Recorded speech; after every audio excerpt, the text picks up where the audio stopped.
Hello.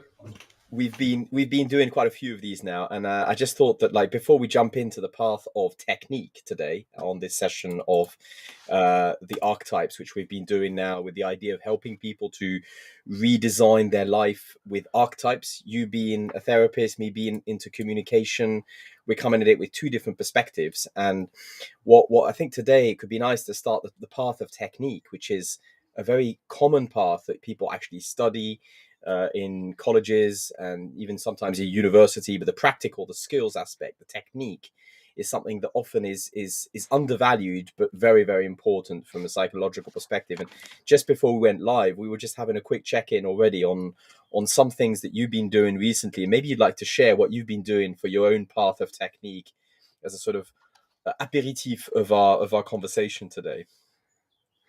Yeah, so we were talking about basically professional journaling, and yeah, like therapy in itself is a technique. You could argue it's an approach. It's a specific way of using a whole range of theories and inputs from different fields, from neuroscience to philosophy, and applying those technically to a specific end. You know, why therapy? Well, to improve mental health or to manage mental health, and in the more positive sense of the term, to improve one's experience of life, right? So, one of the ways in which I've been shifting my practice towards improving my technique is to basically reflect on some of my practices, cases, or things that I end up saying again and again and again to my patients, and crystallizing that in the form of a professional journal. Combining that with input from other sources. I've been really enjoying the Huberman Lab podcast at the minute. Shout out to them, like amazing job, amazing quality information that you have. So that's really been inspiring, and yeah, it just made me want to sit down and apply some of these practices that I recommend to my patients, like journaling, but applying those to my clinical practice, just to be able to come up with some tools, basic things like first aid kit for managing stress and anxiety or depressive symptoms, things like that. Because there are some general recommendations. There's a lot of theory, but it's an interesting exercise to break it down to something that I could hand to you that you could use without any barriers next time you're feeling down, for example. Like there's something intellectually nice about that type of challenge, I find. So yeah, we were kind of describing that a little bit. So yeah, maybe that is a nice segue into technique. What, just out of curiosity, what's one of the patterns that you've been noticing actually that has been recurring over the last few weeks in your practices?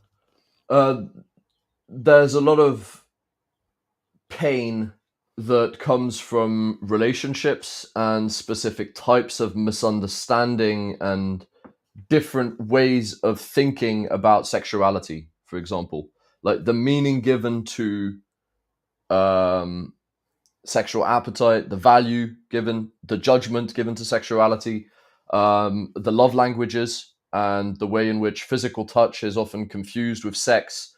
Um, Certainly overlaps, but isn't exactly the same thing. So there's been a lot of there's been a lot of conversation happening along those lines, and it's made me want to kind of maybe make a test or something that couples could use, maybe even more in the form of a game, to run through those assumptions and those representations that they have potentially before they have a conflict, right? Before things get Mm. too bad. Or, you know, it's really the super cliche thing of one partner has a higher sex drive than the other, um, and it feels like they're begging for sex, and sex feels transactional, and you give it in exchange for that. And then what happens when one partner has a loss of libido because of going through something in their professional life, for example, and just Mm. not having the energy anymore, and then one partner cheats, and then how do we deal with infidelity? How do we rebuild trust after that? What is the meaning that was given to that? So I've been having this kind of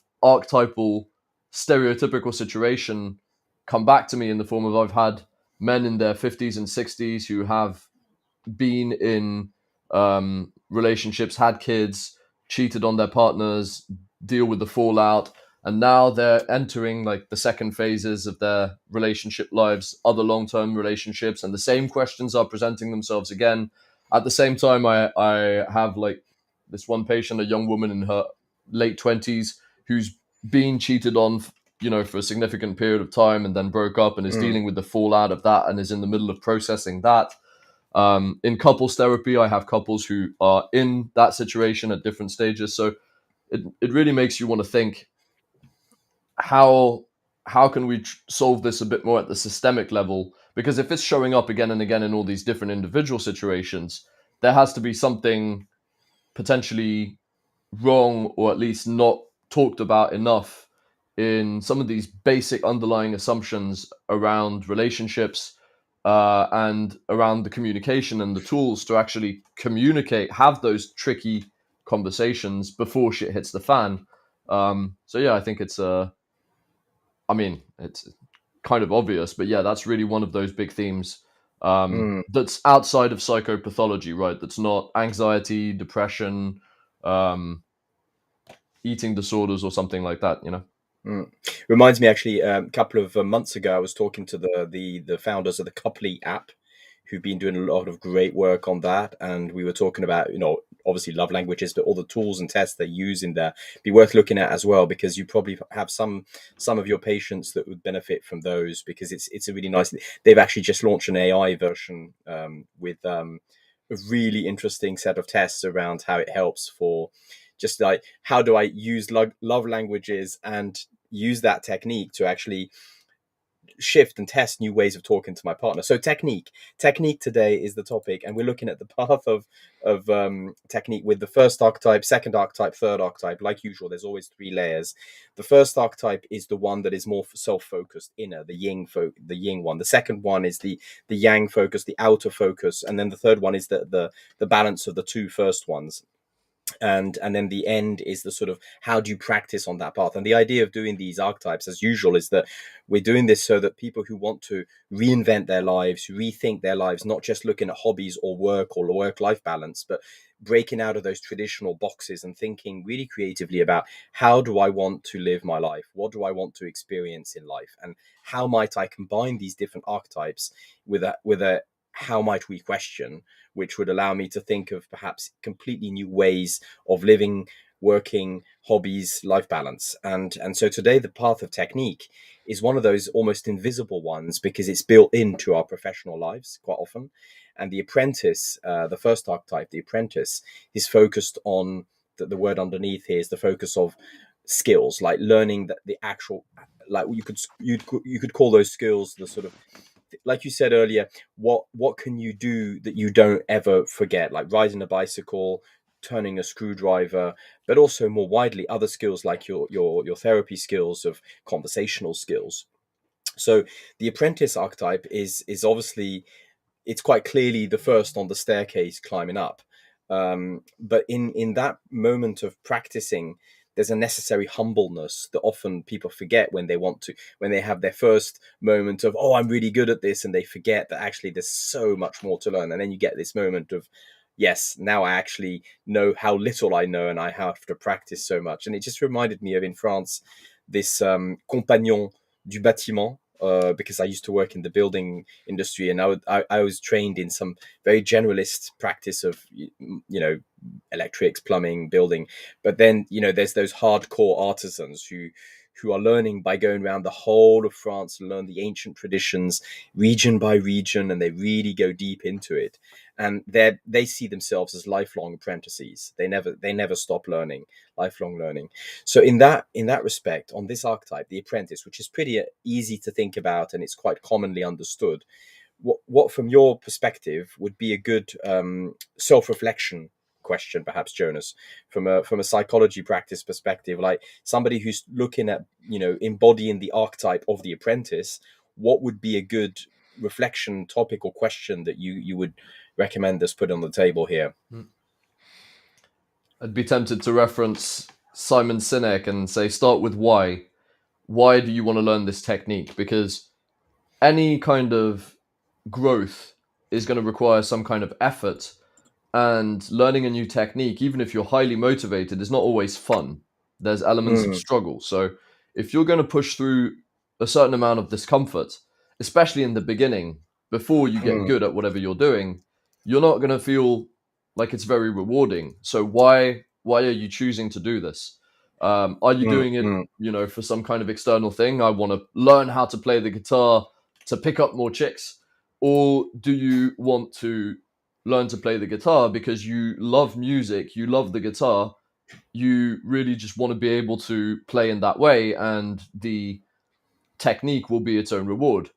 As you might guess, the second motivation is more likely to actually get you to be a good guitar player. But, who knows? So the first reflection point would be why am I trying to learn this new technique?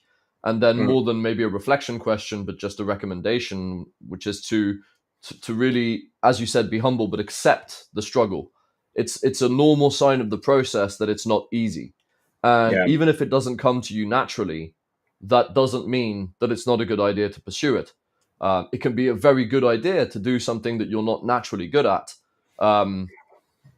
I think motivation and effort is definitely more important than natural ability. So obviously, if you're highly dyspraxic and you're trying to become a carpenter, that might be placing the bar high. But with enough work and enough dedication, there's no reason why you would not be able to be a good carpenter. Maybe you wouldn't be the best carpenter that the world has ever seen, but do you really need to?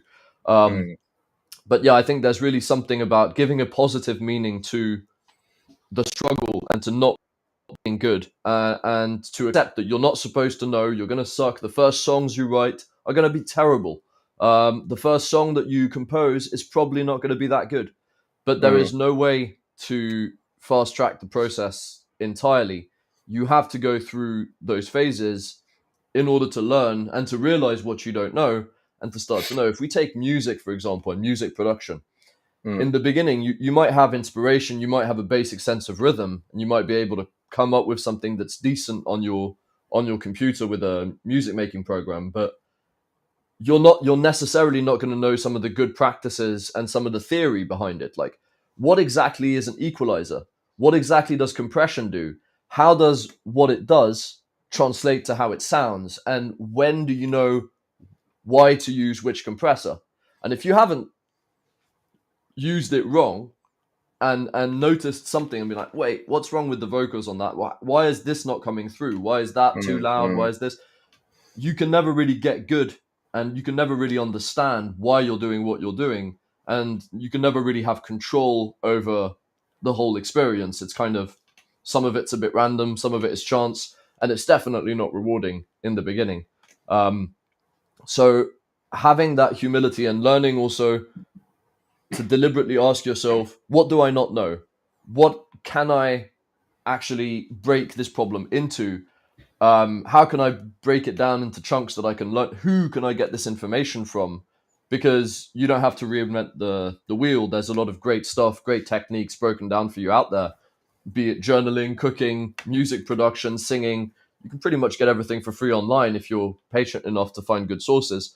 And I think that's an important part of being a good apprentice is, structuring your learning, not just doing. I mean, doing is the best way to learn, but if you sometimes reflect on what you're doing and how you're doing it, you'll definitely maximize your learning potential, I think. It just reminds me of somebody who once said to me, I think it was my drum teacher, when I was practicing my different drum patterns, and he said to me, like, the difference between a good drummer and a bad drummer is the bad drummer is willing to have time being bored doing the same thing over and over again. They can actually sit there and do the same pattern for about an hour.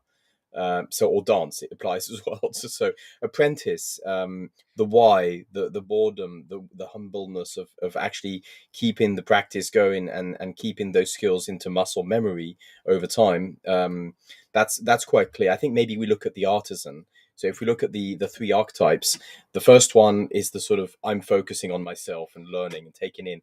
The second one, the artisan, outward realization. I'm doing something, I'm producing. So if I'm a musical artist, then I'm putting music out there instead of just learning skills. If I'm in the building industry, I'm actually building stuff and so on. So what out of the realization, the artisan, I mean, you've done a lot of different realizations with your skills. Like if I'm thinking about you, I often think of gardening, I think of rapping, I think of cooking. There's quite a few different things on the spectrum that you've experienced, but these archetypes are quite universal. They're not constrained to just one type of skill. What are the other type of skills that the artisan could be applied to in a general sense, so that we can show how wide this archetype would be? It could tap into a specific type of social position. Like some people are very good mediators and peacekeepers, and they have this ability to connect and talk to people, and they're naturally the pillars of their communities. That might be a kind of a skill, a specific technique in itself, relating, building relationships. It could be something more expected, like sales, just the technique of selling.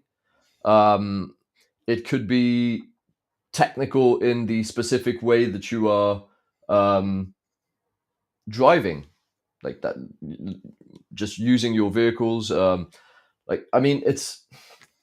Like I this think morning, I saw this truck driver on the way to the gym. He was like this huge, long two-piece truck that was literally reversing into a narrow alley, and I was thinking, shit, that takes some serious skill. That's not just something you learn by theory. You know that you has to turn the opposite way, and you have to.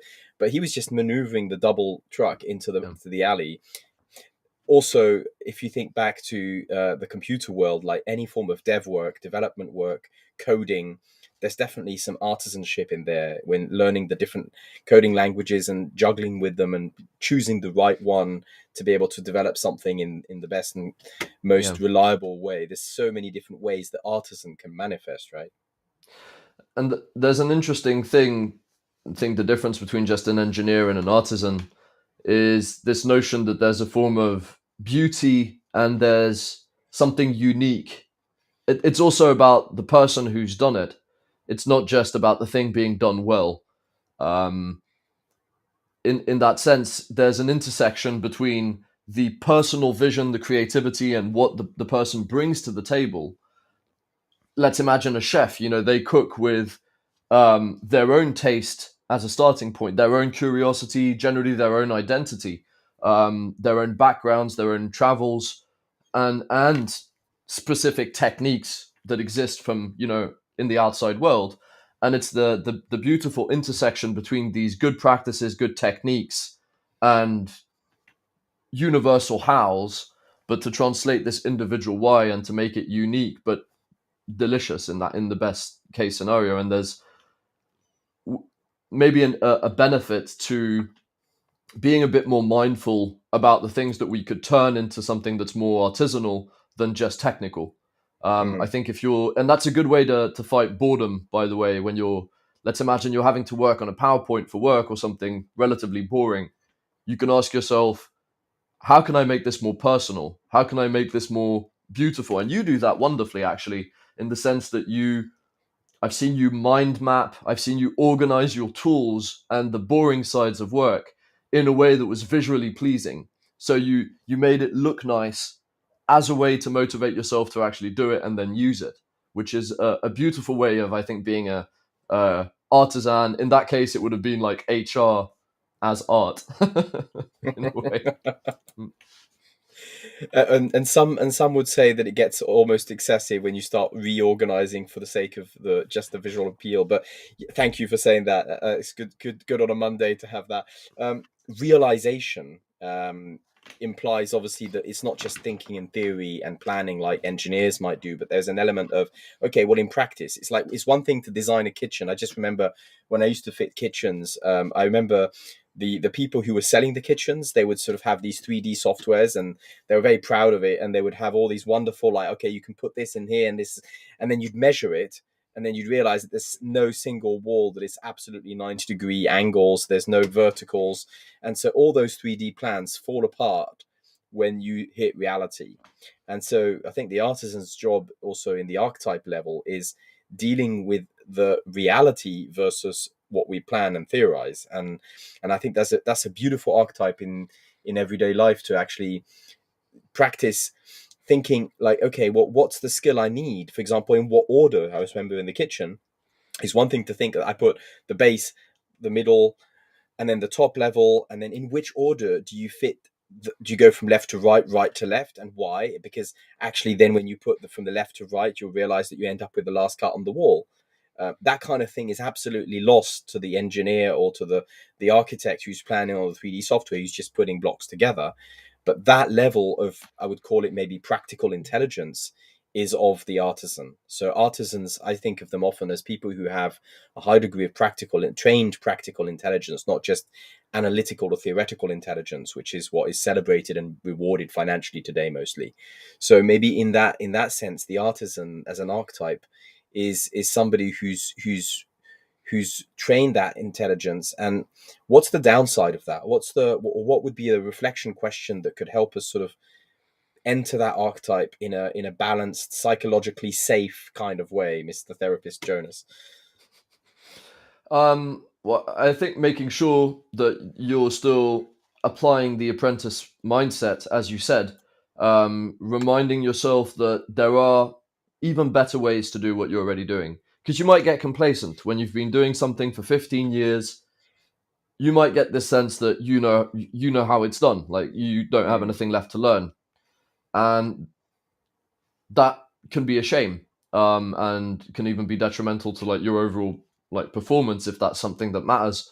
So deliberately looking for inspiration and finding people that you admire who have something to teach you, and keeping that curiosity alive, I think is important, but it's challenging, and maybe reflecting on whether you have some kind of formalized way to do this back and forth between the theory and the practice. You know, I think you've seen that on a construction site, right? Where there's the theory, the rules, and the standard practices, and then there are the workarounds that you have to do in practice to make it work. But if you reflect on those at the end of your day and you write some notes, you can actually probably save even more time next time, because some of that is not going to commit to memory. But if you write it down and you come up with some practices of your own, it's easier for you to learn quickly, and it's easier for you to pass on. Let's imagine now you have an apprentice of your own on the construction site. Do you have to babysit them the whole day because all the knowledge is in your head and you have to every time explain, no, this is how we do it and this is why? Or are you able to onboard them by giving them some form of information that's already standardized? Like, is your work organized formally in a way that you can also pass it forward? And I think that's a good feedback loop. If it's easy for you to explain it to someone and to teach it to someone, you've probably mastered it well. If you're just good at doing it but not at explaining it, or maybe you would benefit from formalizing it more and clarifying it more to yourself, or having someone to clarify it with. This is where we could think of guilds of artisans, groups of your peers to get together and to reflect, or just to have conversations. You know, it's even if it's not formally designed to improve the overall like technique, you'll still find that generally if you put 5 people of the same job in the same room and they just talk organically while having a drink, you'll find that generally conversations veer towards like, oh, that's interesting, I'm going to try that. Oh yeah, I hadn't thought about that in that way. Oh, that's really cool. Yeah. And yeah, so I think deliberately seeking out those groups, those guilds of your fellow artisans can be quite stimulating.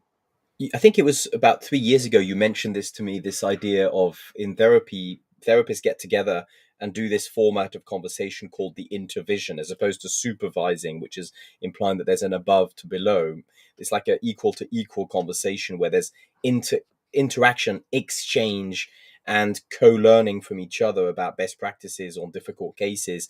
And I've been actually sharing that intervision idea to many different professions, people who are not at all therapists, but who want to learn from each other and who don't really want to get a coach, but who still want to learn from each other. And so it's like peer coaching is kind of similar idea to it, but it's less structured, and it's one moment when everybody gets together as an intervision. And I thought that was a really good example actually of how artisanship can be cultivated over time in any profession, is having a format of intervision of some kind that helps, like you said, exchange like good practices and things like that. So artisan, apprentice, and then now we move up to the architect. So Architect, obviously, we think of buildings, but now more and more people think of architects in the technology world. Developer architects, the people who look at the whole technical infrastructure of what you're coding. But I wanted to add the dimension here of, on the archetype level, the transformation, because the architect is about transforming something that is very fundamentally understood by the artisan as being fixed. So if you think of building, it's really tangible. The artisan who builds roofs in the south of France will tend to do the tiles upside down when they get to the edge of the roof to create the water guard for the rain, and then that's the practice of the artisan that's come from hundreds of years of practice and technique and improving it in that climate.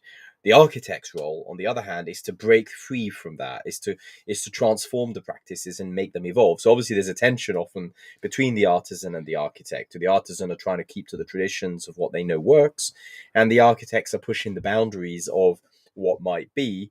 And therefore, they often get a lot of flack from the artisans who are saying, oh, the architects don't understand the limitations of reality and they're always pushing us out of our comfort zone. But actually, that is the point, is to push them beyond what is the normal and standardized way of doing it. So that's where the word transformation is an important part of the architect. It's not just about looking at the big picture and thinking strategically.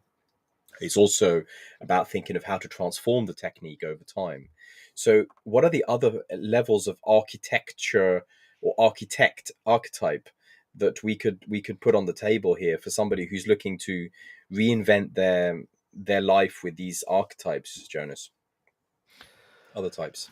I think at this level, you also have this notion of deriving massive benefits from integrating and building from the previous levels, and again keeping this apprentice mindset. Because in the example that you gave, imagine the architect actually getting together with the artisans and starting by asking them, what do we need to improve about the traditional way that we typically do things? Like, what doesn't make sense to you that's actually doing it, that's normally not involved with the design of this all?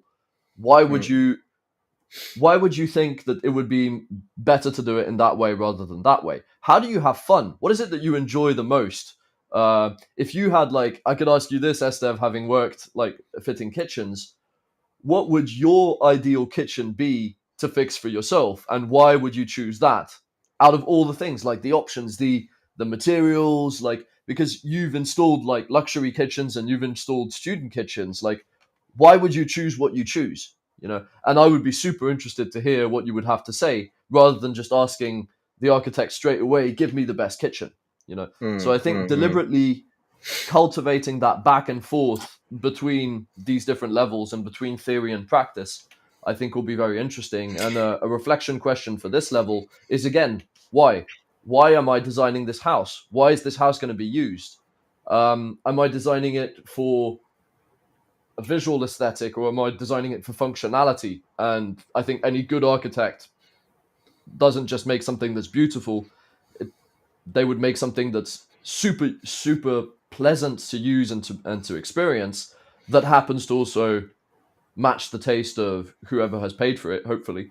But yeah, I think this is really an archetype where you see how the yin and the yang level build and really need to Mm.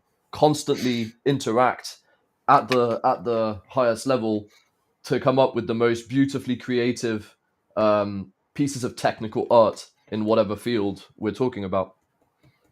And actually, if you think of the building industry, it's very rare, by the way, that architects ever do have that conversation with the builders. They often look down on them and don't think that there's much to learn from it. So it's if we look at another industry like the developers, that's much more visible. What you're describing is that often the if you take a full stack developer or somebody who's a CTO who's looking at the whole architecture of a software, for example, generally they have a solid coding background, unlike an architect who's often not even held a screwdriver in their life.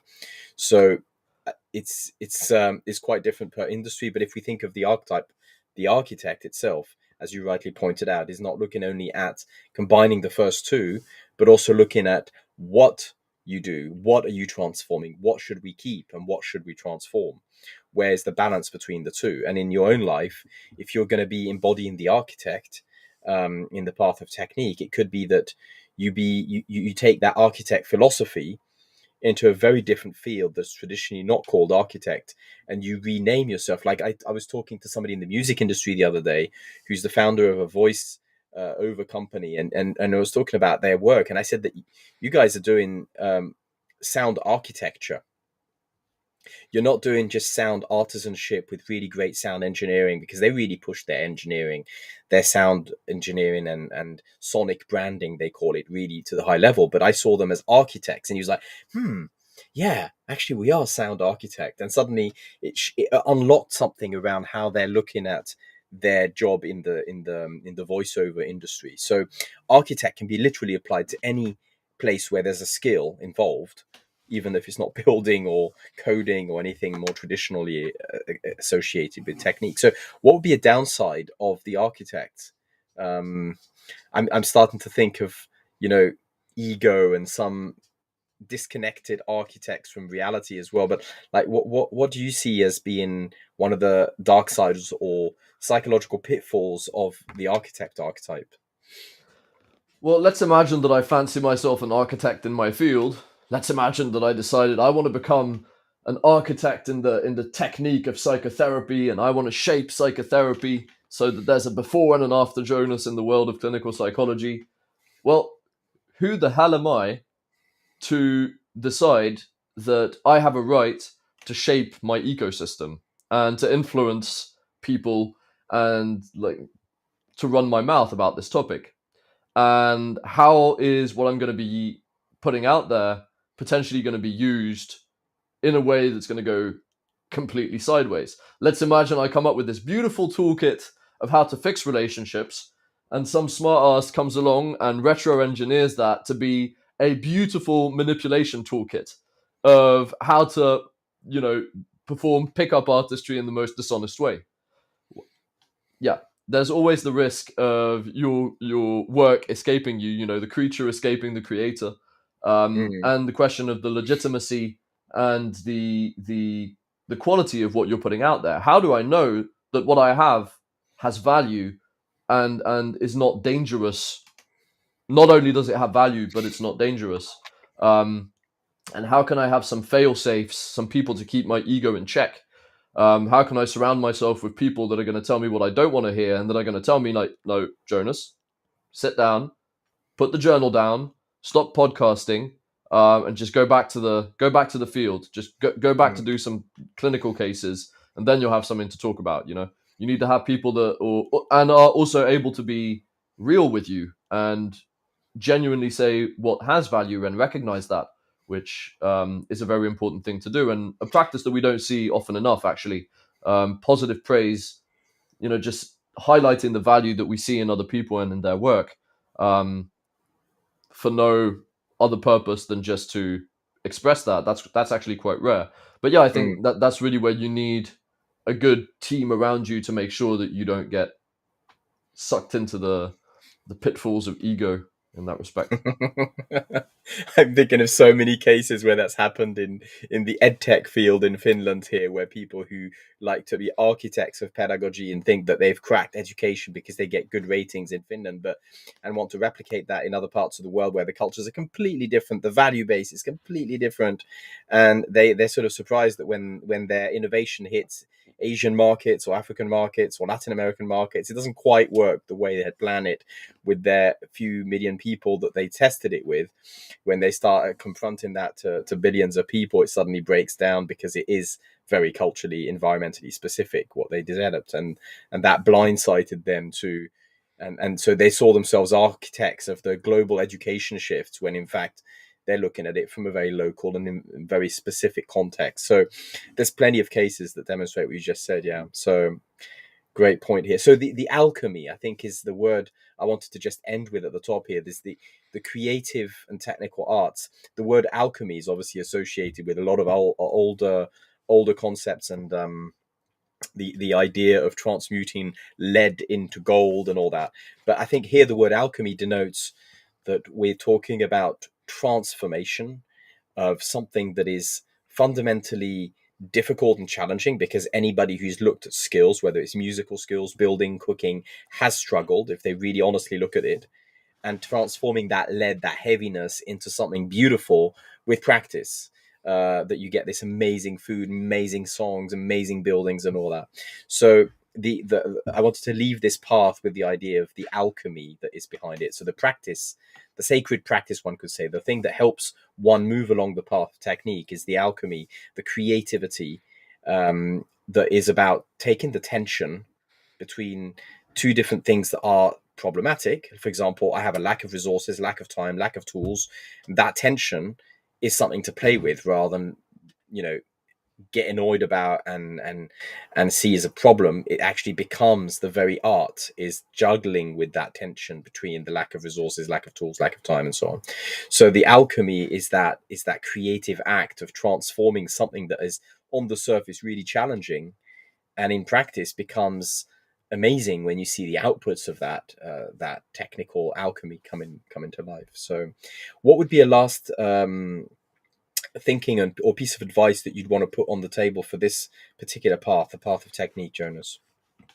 Well, to build on top of what you were just saying, I think we have the most benefits to gain from the most unpleasant parts of the experience. If you think about it, let's imagine you're learning an instrument. You probably are going to progress and get even more fun out of it if you practice the part of it you suck at, like the part that you don't enjoy, because the part you enjoy, you probably don't need to practice in that same way. You're probably better. Probably part of the reason why you enjoy it is because it's the part that you're better at.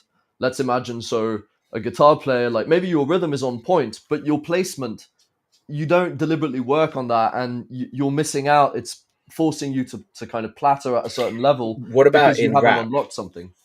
What about in rap? In What rap, it would would that be be? like maybe you're very good at rhythm and flow, but maybe Mm. you're not taking the time to really go beyond some very basic images and very predictable rhyme patterns.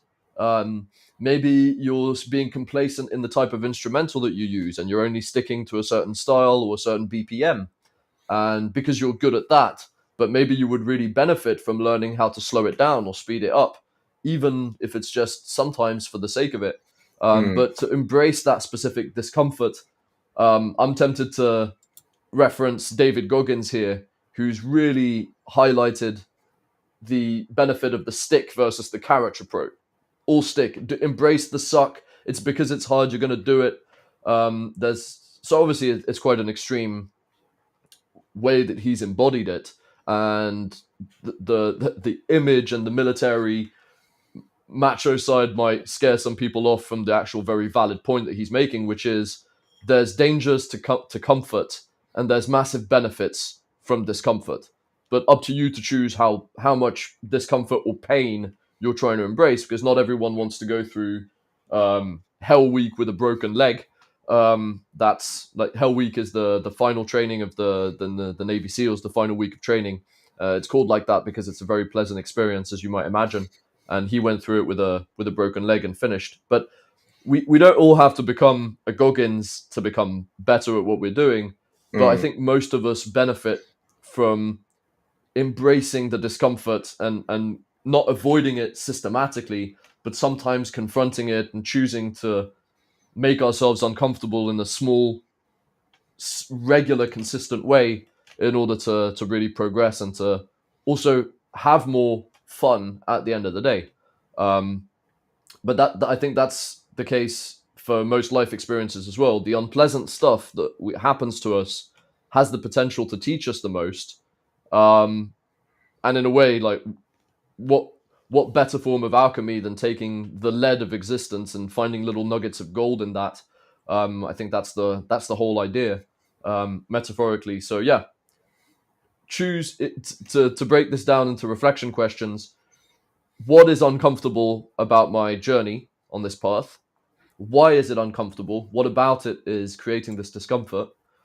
And how could I vaccinate myself from this discomfort by finding a 2 minute per day homeopathic dose that I could take, to make sure that I'm learning from this and that I'm benefiting from it, and that I'm not just, yeah, being a complacent um, child who is just there for the good bits, but is very quickly going to get limited by reality, essentially. So in closing, like if we look at these three on this archetype particular path, the path of technique: apprentice, looking at the inner experience, going through the boredom barriers, being okay with the discomfort; the artisan, not getting lost and complacent within their art and learning, keeping the apprentice mindset and balancing the two, leads to being the architect, who's able to really transform even the base practices. And just as an example, like I just got my camera set up here with my, this is my actual table, and so this is an example of how I've been using the archetype wheel pretty much every 6 months. And this is the recent one I did, where if I zoom out a second, the way I'm looking at it is that you can take each of those archetypes and look at them in terms of past. So I color coded the past in green, the ones that I've embodied, and often there's quite a few of them. And then looking at the blue ones as being the ones that I want to learn about in the future. So things that I want to experience more of, practice. You know, if I'm being the artisan, where do I want to hone the skills? And then the red is, where do I really want to push the challenge? Where do I want to embody something and just like get out of the comfort zone, like the Goggins approach. And so when I put that on a map, I then have patterns, and then those patterns give me some thematics, which helps me think, okay, I could be a scout in this field, I could be an engineer in that field, and so on. And then it allows me to formulate it in a simple way. For example, when looking for jobs or working as a consultant in different areas, and being a bit more clear about what I'm actually doing on an archetypal level, and not just like in that narrow field with the vocabulary of that field, but what am I actually doing? I'm being a scout and an engineer. Okay, so this is how I've been using them, and some people have been using them to brainstorm with their friends how to actually reinvent something like their hobbies or their professional path. This could be a career tool as well. Anybody who's working with career guidance probably has a gazillion tools to use, but this is another approach that cuts across the barriers of industry. So that's how we use it with Jonas. And also it just is a great conversation prop for us to have, um, conversations around meaningful questions and reflection questions that are often blind spots that we might have. So thank you, Jonas. We'll be Thank having you. three more, and then we're done with the whole season of the archetypes, which will be then, I'll package them into one area that are easy to find in the playlist in YouTube, so that we can have them attached with the diagram as a free download, and just put it out there for people to enjoy and play with, and see what comes up from their new path. So thank you very much, Jonas. Thank you. Have a great afternoon. It looks like you're going to be having a sunny day there in Marseille, so hope you enjoy some of that climbing that you often do on Mondays. And I'll see you next Monday. See you next Monday. Have a great week.